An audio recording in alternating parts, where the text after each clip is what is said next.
Là, c'est l'intro, ça va ou quoi? Donc, je me suis fixé un objectif, 3 mois pour percer, j'ai eu l'idée, 3 mois pour se marier, 3 mois pour percer. Bam, donc là, je vais tout donner pendant 3 mois, je vais essayer de sortir 3 vidéos par jour. Donc, monte dans le train, abonne-toi et on se dit objectif 1 million. J'espère que vous allez bien. Aujourd'hui, nouveau petit react. Donc là, c'est moment d'histoire, mes 4 ans au Maroc. Donc déjà, c'est un avis prenable, c'est pas une impression de ouais, je vais rester une semaine dans ce pays-là, voilà ce que j'en pense et tu commences à détruire le pays. 4 ans, c'est que tu y as été quand même et tu sais de quoi tu parles. C'est parti. Au Maroc pendant 4 ans alors que c'était pas du tout prévu. Je vais t'expliquer ça tout de suite. Salut, moi c'est Mariem et j'ai passé les 4 dernières années de ma vie au Maroc, à Casablanca, et aujourd'hui je vais te parler de cette expérience. Je me suis rendu compte qu'il y a plein d'informations que je veux partager, il y a plein de choses à dire en fait, parce que 4 ans de vie c'est long, et surtout je vais vous dire la raison pour laquelle aujourd'hui je me dis, tu sais quoi, crée ta chaîne YouTube et commence à en parler. C'est parce qu'on a besoin aussi de montrer la diversité des profils. On a besoin de montrer que même si on vient de banlieue, on peut très bien s'en sortir professionnellement parlant. Aujourd'hui, j'ai quand même pu avoir une carrière et j'ai pu faire beaucoup de choses. Et je me dis que voilà, une chaîne YouTube, ça peut être l'occasion aussi de discuter, de lancer certains sujets, de parler carrière, de parler ascension sociale, de parler expatriation aussi. Parce que, ah ouais, petite information, j'ai quitté le Maroc. C'est très très récent, j'y suis restée pendant 4 ans, donc de 2020, fin 2020 jusqu'à fin 2024. Et là, en fait, depuis 2025, je suis dans un autre pays. Je vous en parlerai très très bientôt, promis. Donc là, j'en suis clairement en fait à ma deuxième expatriation. C'est pour ça que je me dis, il y a beaucoup de savoir que je peux partager. J'ai pas la science infuse, mais je suis sûre que les expériences uniques, ça aide, quoi qu'il arrive, les galères que j'ai pu avoir en déménageant, Ouais, les ça, c'est une doutes très que j'ai bonne pu... mentalité. Tu t'expatries quelque part et t'en parles. Et ça, il y en a beaucoup, ils ont fait leur contenu comme ça, surtout à l'époque où, vous savez, la Corée du Sud, elle était tendance. Bon, elle est toujours tendance, mais un peu moins, par tout ce qui est pop, manga, tout ça, là, ceux qui abusent. Et, et ils en ont profité pour faire voyage à Séoul, voilà comment je me suis installé en Corée du Sud. Et chacun faisait ses petites vidéos quand la Corée du Sud était tendance. Et tu voyais comment ils s'intégraient, les galères qu'ils ont eues, et c'était intéressant. Et ça a incité d'autres personnes à y aller. Et voilà, ouais, comment tu t'es vu, si t'es noir ou arabe à Séoul et tout, c'était intéressant de ouf. Ou même si t'es musulman, est-ce que la nourriture, comment elle est halal, elle est, tu vois, c'était intéressant et t'as un, comment dire, tu vas dans le pays, tu sais à peu près à quoi t'attendre, tu vois. T'as une vision, quoi. T'as un avis, tu te fais une idée, quoi. Tu pars pas à l'inconnu total. ce que j'ai pu traverser, si je peux vous partager ça et que ça peut aider, moi je le fais avec plaisir. YouTube c'est nouveau pour moi, je vous cache pas, j'ai pas du tout l'habitude de créer du long format. Je suis plutôt à l'aise sur TikTok, c'est là où je fais mes vlogs de voyage, où je fais des petits face cam de temps en temps. L'heure est aussi au changement et à l'évolution. En vrai, on a tout le temps d'explorer tous ces sujets-là et n'hésitez pas à en laisser dans les commentaires. Moi, je débarque, vous voyez, je débarque sur YouTube. C'est hyper paradoxal parce que j'ai grandi avec YouTube. En fait, j'ai même appris l'anglais avec YouTube. Donc aujourd'hui, lancer ma propre chaîne, ça me fait quand même un peu chelou. Mais je suis vraiment ouverte à toutes les propositions. Donc, si vous avez des idées de contenu que vous voulez voir sur cette chaîne, n'hésitez pas à les mettre en commentaire. Je vous le demande même, s'il vous plaît, laissez-les en commentaire, comme ça me donnera des idées. Je pense que pour l'introduction, on est carré. Maintenant, on peut commencer à rentrer dans le vif du sujet, à savoir comment est-ce que je me suis retrouvée au Maroc pendant 4 ans. Alors, je vais commencer par me présenter déjà. Je pense qu'on peut commencer par ça. Je m'appelle Mariem, j'ai 27 ans et je suis née et j'ai grandi en banlieue parisienne de 2 parents sénégalais. Alors, je vais commencer par vous dire que c'était pas du tout prévu. Mais pas du tout. Alors, pour vous la faire rapide d'un point de vue scolaire, moi j'ai fait des études assez classiques. J'ai fait une licence à la fac, plutôt orientée littérature, médias, parce qu'à l'époque je voulais faire du journalisme. Et ensuite, j'ai fait un master 1 en communication globale et ensuite j'ai fait un master 2 en marketing digital. Donc, comment vous dire que déjà, avec ces deux cursus-là, j'étais déjà dans une promo où on était très nombreux, avec beaucoup de personnes qui voulaient en réalité faire la même chose que moi. Et ça, dites-vous, c'était entre 2016 et 2020. Donc ça veut Ah dire ouais, que c'était déjà... là, elle a dit master, ça m'a fait penser à quelqu'un. Il y en a, par exemple, ils entendent master. Bon, c'est plus le cas aujourd'hui, mais avant, t'entendais master, c'était bac+5, c'était un truc de ouf. Là, t'entends bac+5, ça te sert à rien. Tu vas jamais trouver de travail, même avec ton bac+5. Et pourtant, t'as fait 5 ans d'études, t'es expérimenté, t'as tout, t'as fait tes stages. Dis-toi, tu vas pas trouver de travail. C'est limite sur ton CV, tu dois cacher que t'as un bac+5. Moi, par exemple, il y avait un bac+5 avec qui je faisais un stage, moi, il était avec moi. Et il s'est retrouvé dans une vieille boutique. Bah, il n'y a pas de sous-métier, mais par rapport à son bac plus 5, ce à quoi il mérite d'être payé, il était là, quoi. Et son bac plus 5, il lui sert à quoi? À rien. 5 ans de sa vie, pour qu'il trouve rien. C'est... Non, en vrai, c'est chaud. C'est chaud. Et il avait pris un truc, bah, comme tout le monde, quoi.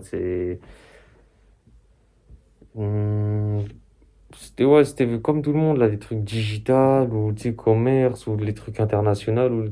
Voilà, les trucs tendances, les masters tendances, je sais plus lequel, mais c'était tendance.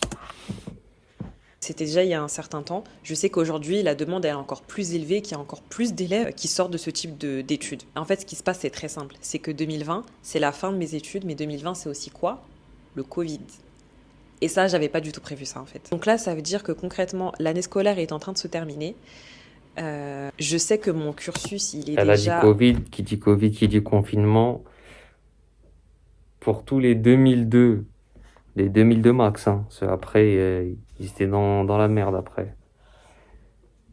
Tous les 2002 à, je vais dire quoi, 2006? Non, vas-y, même pas, vas-y, je vais être gentil cette fois-ci. De 2002 à 2010, qu'est-ce qu'on a surkiffé le confinement. Oh là là là là. Et ça, c'est ce qui a rendu Fortnite top 3 des meilleurs jeux du monde. Voilà. Enfin, indébattable Fortnite. Voilà, c'est ce qui a rendu, hein. Sans le confinement, Fortnite n'est même pas top 3.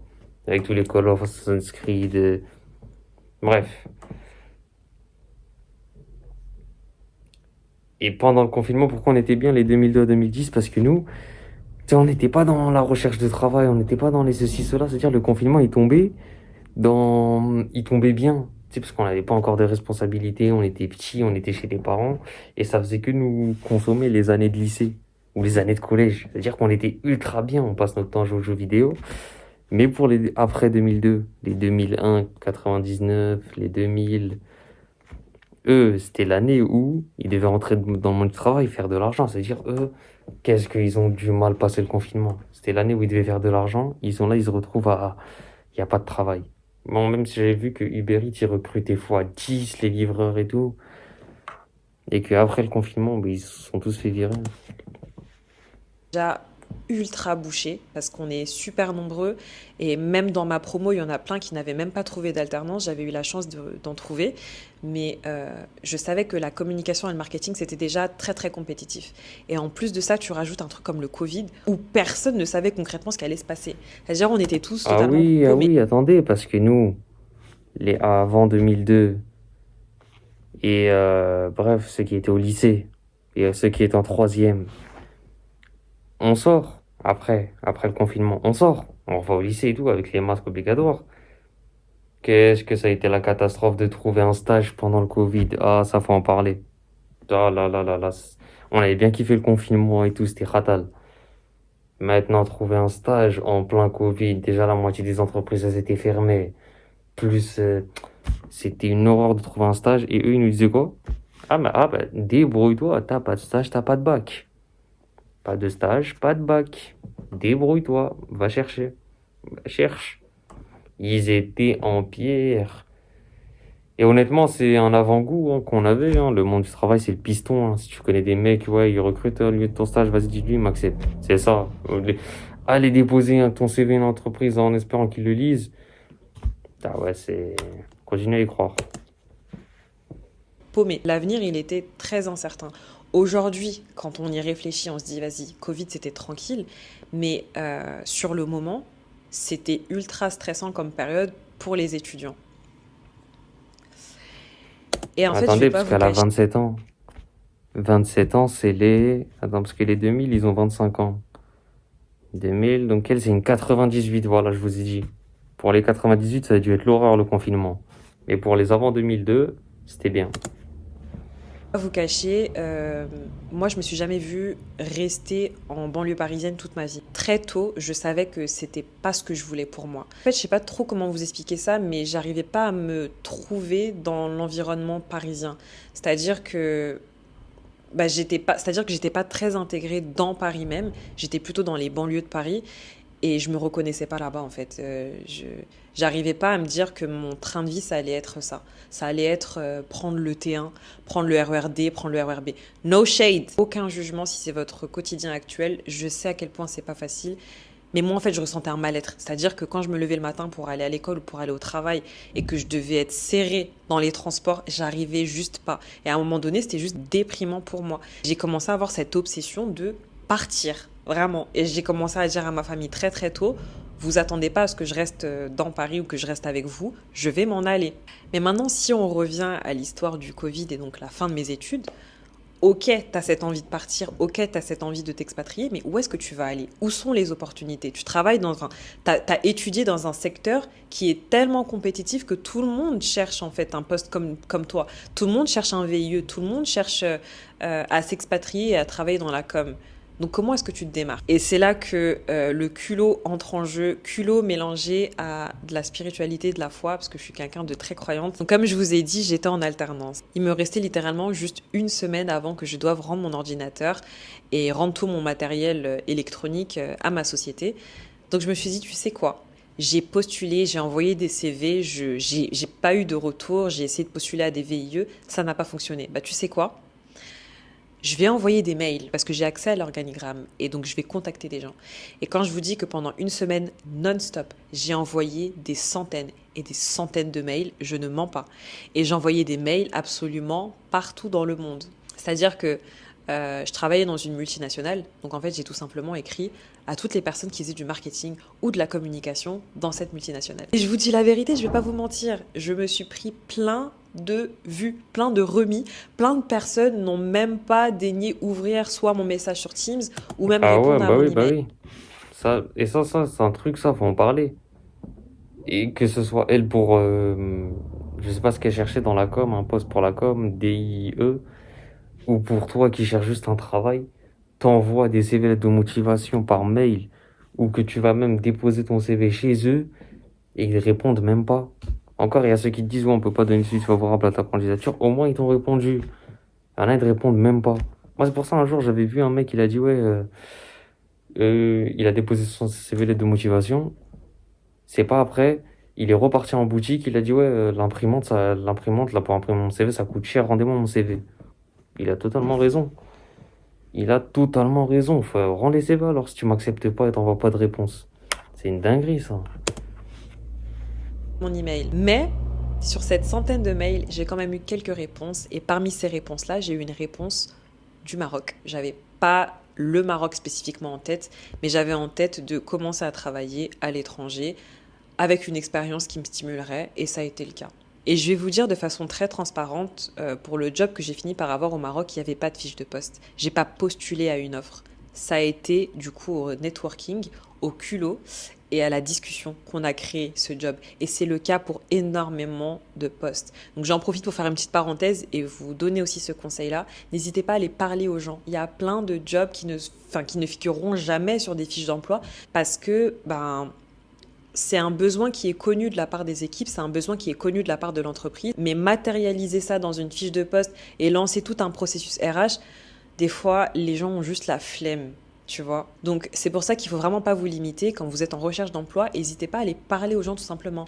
Parenthèse fermée, on revient à l'histoire. Du coup, je fais une série d'entretiens et en fait, j'allais travailler pour la zone Afrique francophone, donc ce n'est pas spécialement le Maroc. Alors, le compromis qu'on avait convenu initialement, c'était quoi? C'était que j'allais travailler pour le Maroc pendant quelques mois et ensuite j'allais pouvoir me relocaliser dans un autre pays. Et à ce moment-là, j'avais en tête le Sénégal ou la Côte d'Ivoire. Sénégal parce que je suis d'origine sénégalaise de mes deux parents et Côte d'Ivoire parce que ça m'intriguait tout simplement. À cette époque-là, j'étais jamais allée en Côte d'Ivoire encore, mais j'avais déjà un peu cette vibe que j'allais apprécier le pays. Les entretiens se multiplient, Covid continue de covider, donc clairement il n'y a rien d'autre à faire à part rester à la maison et moi revoir les fiches de poste, voir où est-ce que j'allais pouvoir potentiellement travailler, etc. J'ai fini par avoir la réponse que j'étais sélectionnée et ensuite tout s'est enchaîné extrêmement, extrêmement vite. C'est-à-dire que j'ai eu la réponse un lundi et le vendredi j'étais dans l'avion. Laissez-moi vous dire que à cette époque-là, j'étais déjà venue au Maroc, mais j'étais allée à Marrakech rapidement en tant que touriste. J'avais jamais considéré Casablanca. J'avais jamais passé du temps à Casablanca. J'avais jamais vu Casablanca comme une ville où j'allais m'expatrier et j'allais y vivre. J'ai essayé de chercher des informations par-ci par-là et puis après au final, je suis juste partie quoi. Et alhamdoulilah, vraiment Dieu merci, mes parents sont très très impliqués et ils sont venus avec moi.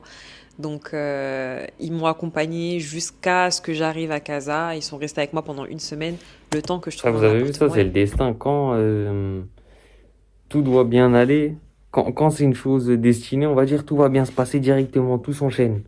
Tout s'enchaîne, tout s'enchaîne. Et vas-y, t'es sur un nuage, t'es sur un nuage. Et t'as vu quand t'as un bas, tu sais, c'est pas une chose va mal, après. Tout d'un coup, ça s'enchaîne. Bas. Après, dès que t'as un haut, tout va bien rapidement. Bam, bam, bam. Appartement et ensuite ils sont partis. À cette époque-là, j'avais 22 ans. Donc je venais juste de fêter mes 22 ans. Je venais juste de finir mes études. Et là, je me retrouve à Casa, dans une ville que je connais pas du tout, avec absolument aucun repère. Parce que bien sûr, je ne connaissais personne à Casablanca. J'avais pas d'amis, j'avais pas de famille, j'avais pas de repères. Même le travail, il m'était totalement étranger, parce qu'en vérité, ça allait être mon premier CDI. Ça allait être la première fois que j'allais avoir des responsabilités d'une working woman. Je sais pas si vous vous rendez compte en fait. Et c'est comme ça, du coup, que je me suis retrouvée à Casa, et c'est là que l'aventure a démarré. Pour être très honnête, les premiers temps ont été très très difficiles. Ça m'a demandé beaucoup de résilience et d'avoir vraiment la tête dure. C'est un truc que je dis souvent, j'ai la tête dure. Moi, ma tête, c'est vraiment comme une noix de coco. J'ai la tête vraiment vraiment dure parce que justement, j'ai dû me forger avec le temps. J'ai fait plein de petits boulots, plein de taf qu'on peut considérer comme ingrats. J'en ai fait.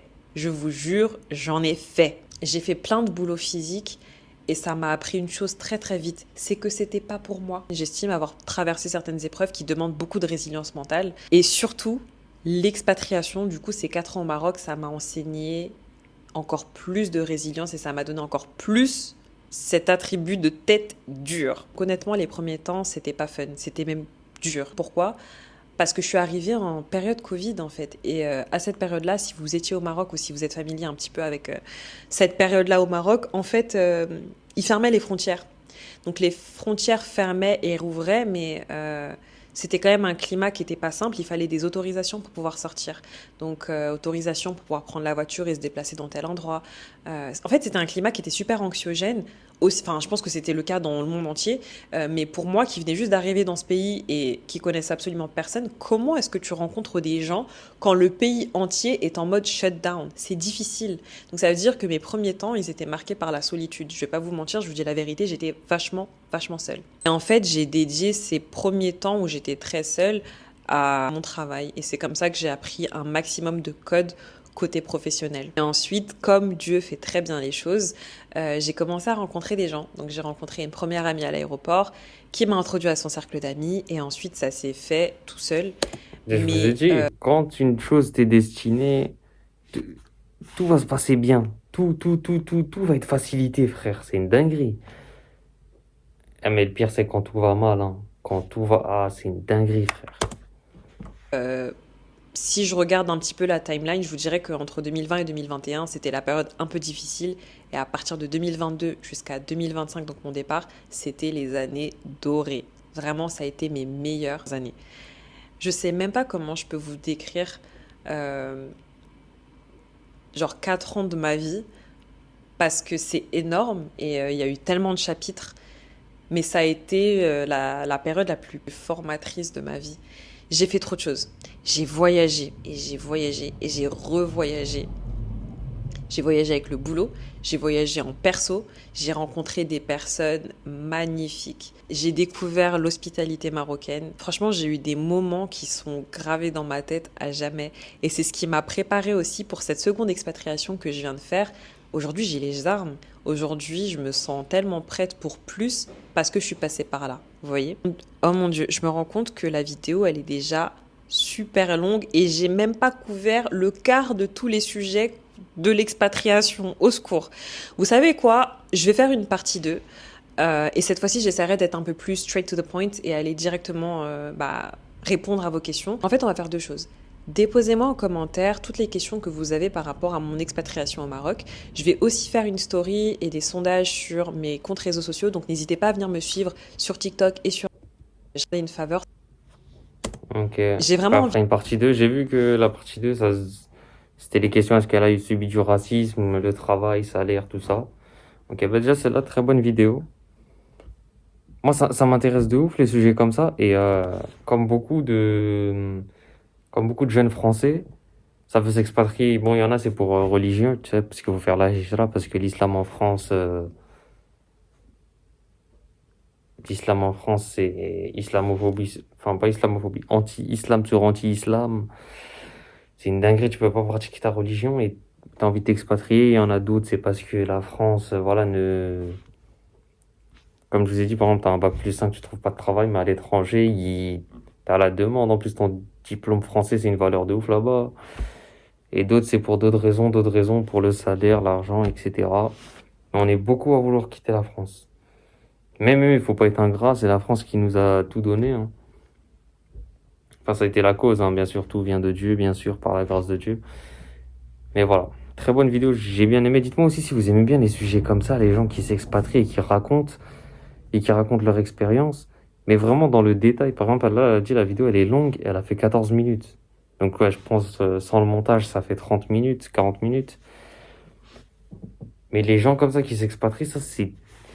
Quand c'est ton domaine, ça t'intéresse tellement que...